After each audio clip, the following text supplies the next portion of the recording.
The Trump White House hosted its first Iftar dinner Wednesday, celebrating the Muslim holy month of Ramadan. Last year, the president broke the annual tradition of hosting a break-fast dinner at the White House. The bipartisan tradition formally began with Bill Clinton in the 90s, but it has roots dating back to 1805, when Thomas Jefferson hosted a Ramadan dinner at the White House. This year, President Trump decided to host a dinner, but it took place without many of its regular attendees from past years.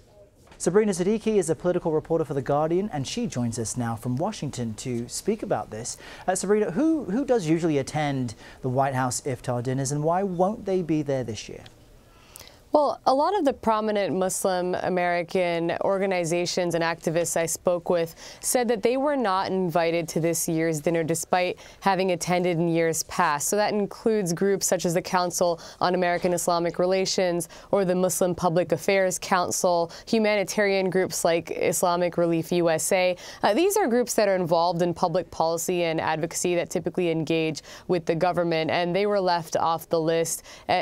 Typically, these dinners are supposed to celebrate the contributions that Muslims make to various aspects of American society. But it seems that the Trump administration, in doing its own White House Iftar for the first time, is stuck with predominantly diplomats, so ambassadors, who also do attend whenever this event is held. But certainly they did not go far beyond that in extending a hand to the Muslim community. This is a week in which the White House canceled an invitation for the Philadelphia Eagles football team because they were afraid too few of the players would show up. President Trump said it was about the taking a knee during the anthem during games controversy. Do you get the sense that if those groups that you just mentioned were invited, that they would have attended? Well, in fact, many of the groups I spoke with said that they would not have attended even if they were invited. So I think that fear on the part of the administration would have been legitimate. In fact, there are plans for a counter-protest, what effectively will be a counter-Iftar dinner that many of those Muslims who have attended in years past will instead hold in Lafayette Park, which is steps outside the White House. And what they're effectively doing is sending a message that they do not believe that this president has shown any meaningful change in either his tone or his proposed policies toward the Muslim community. And that's part of why I think they would have had a lot of trouble going even if they had been invited, because there have certainly been a great deal of controversy, has been a great deal of controversy with respect to remarks that the president has made about Muslims and about Islam in general. Right, and we should note that the White House is still fighting in the courts to implement what it calls a travel ban, but what was originally called a Muslim ban by the president.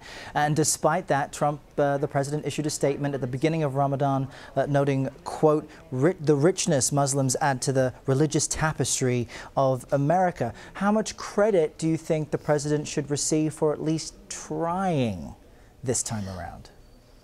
I think that the feeling within the Muslim community is that the bar is so low, in part because last year during Ramadan, the president issued a statement that he clearly was more involved with, where he effectively used the holy month to still equate Muslims with terrorists. And so there was more conciliatory language in this year's statement. Was it written by someone on the staff? That's probably more likely, I think, in the eyes of many Muslims, because the president, when left to his own devices, has still echoed a lot of the more incendiary rhetoric when he talks about Muslims. It was just in November that he retweeted the series of anti-Muslim videos by a far-right fringe group in the UK. He continues to, anytime there's a terrorist attack, seize on it, even before information is known about the perpetrator, to reinforce the need for his travel ban on several Muslim-majority countries. So I just don't think that Muslims believe that there is really much value in engaging with Trump and his administration, because, again, there really just hasn't been any outreach by this president to the Muslim community, nor has there been any effort to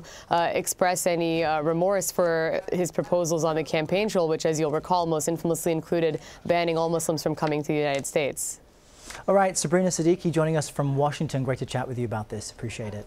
Thank you so much.